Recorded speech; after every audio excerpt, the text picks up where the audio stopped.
តោះបងប្អូនទាំងអស់គ្នាមកមើលសកម្មភាពដែលខ្ញុំឡើងយកទឹកត្នោតជូរណាហើយនេះគឺជាសកម្មភាពដែលខ្ញុំឡើងយកទឹកត្នោតជូរជារៀងរាល់ថ្ងៃបងប្អូនគឺបែបហ្នឹងបងប្អូនបាទហើយខ្ញុំធ្វើវីដេអូនេះគឺដើម្បីឲ្យបងប្អូនដែលគាត់ចូលចិត្តហូបទឹកត្នោតជូរហ្នឹងគឺគាត់បានឃើញពីសកម្មភាពដែលគេឡើងយកទឹកត្នោតជូរតើគេឡើងយករបៀបម៉េចបងប្អូនគឺឡើងយកដូចខ្ញុំអញ្ចឹងបងប្អូនបាទគឺ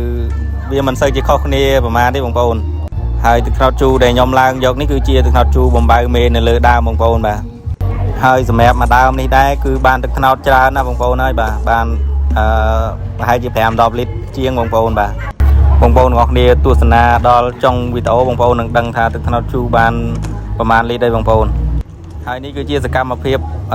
ពិតជាក់ស្ដែងតែម្ដងបងប្អូនបាទអត់មានកាត់តអត់មានយកទឹកពីក្រោមយកមកដាក់អីទេបងប្អូនបាទគឺជាទឹកត្នោតពិតប្រាកដបងប្អូនបើសម្រាប់គាត់ដែលធ្លាប់ឡើងត្នោតគឺគាត់មើលវីដេអូហ្នឹងទៅគឺគាត់អត់មានការសង្ស័យអីទេបងប្អូនបាទប៉ុន្តែបើសម្រាប់អ្នកដែលមិនធ្លាប់ឡើងត្នោតគឺគាត់មើលហើយគឺគាត់ប្រហែលជាគិតថាជុំទឹកត្នោតម្ដងបានទឹកត្នោតច្រើនម៉េះតាមពិតមានដើមខ្លះបានច្រើនជាងនឹងទៀតបងប្អូនបាទហើយមានដើមខ្លះទៀតទៅក៏បានតិចជាងនឹងអីចឹងទៅបងប្អូនវាអត់ទៀងទេណាវាអាស្រ័យទៅលើដើមត្នោតផ្សេងគ្នាហើយដើមត្នោតខ្លះហ្នឹងពេលខ្លះក៏មានរសជាតិខុសគ្នាបន្តិចតួចទៅតាមនឹងផងដែរបងប្អូនបាទដើមត្នោតខ្លះទៅវារៀងផ្អែមខ្លាំងហើយដើមត្នោតខ្លះទៅវារៀងអត់សូវផ្អែមទេបងប្អូនហើយវាខ្លះទៅរៀងឈ្ងុយហើយដើមត្នោតខ្លះទៀតវាអត់សូវឈ្ងុយទេបងប្អូនបាទហើយមួយទៀតដែររសជាតិទឹកត្នោតហ្នឹងវាខុសគ្នាវាអាស្រ័យទៅលើយើងដាក់ថ្នាំដាក់សបុកកកោស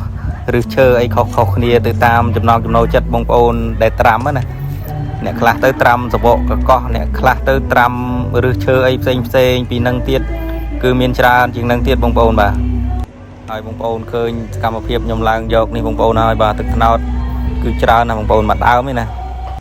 មួយដើមនេះឲ្យតែខ្ញុំឡើងម្ដងគឺខ្ជិលដាក់ទឹកត្នោតទៅក្រោមណាបងប្អូនហើយបាទ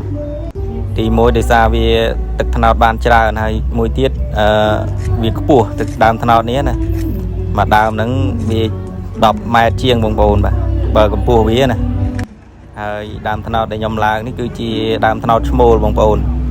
សម្រាប់ដើមត្នោតឈ្មោលយើងអត់មានអីពិបាកសម្គាល់ទេយើងសម្គាល់ឃើញថាផ្កាវាហ្នឹងគឺអត់មានផ្លែទេបងប្អូនបាទគឺផ្កាវាវែងមូលអញ្ចឹងហើយនេះគឺជាសកម្មភាពដែលខ្ញុំចាក់ទឹកត្នោតបងប្អូនហើយនេះថ្លាល្អមកបងប្អូនខែនេះមេឃវារៀងត្រជាក់ផងនោះហើយទឹកត្នោតបានច្រើនមែនទែនបងប្អូនហើយមួយដើមនេះហើយនេះសកម្មភាពដែលខ្ញុំចាត់បងប្អូនបាទចាត់ស្ដាងទៅយើងចាត់បានយូរបងប្អូនមកផ្កាហ្នឹងយ៉ាងហោចណាស់ក៏បាន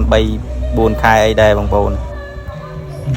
ហើយបន្ទាប់ពីចាត់ហើយហ្នឹងគឺត្រង់ទៅវិញបងប្អូនបាទអានេះគឺជាទឹកត្នោតជូរណាបើទឹកត្នោតផ្អែមគឺយើងត្រូវផ្លាស់ប្ដូរបំពង់យកបំពង់ទៅលាងសម្អាតឲ្យស្អាតហើយឥឡូវចាប់ផ្ដើមដាក់ទៅក្រោមឲ្យបងប្អូនហើយបាទនេះ10លីត្រជាងបងប្អូនបាទមួយដើមនេះហើយដាក់ឡើងវាជាកេះបងប្អូនហើយនេះ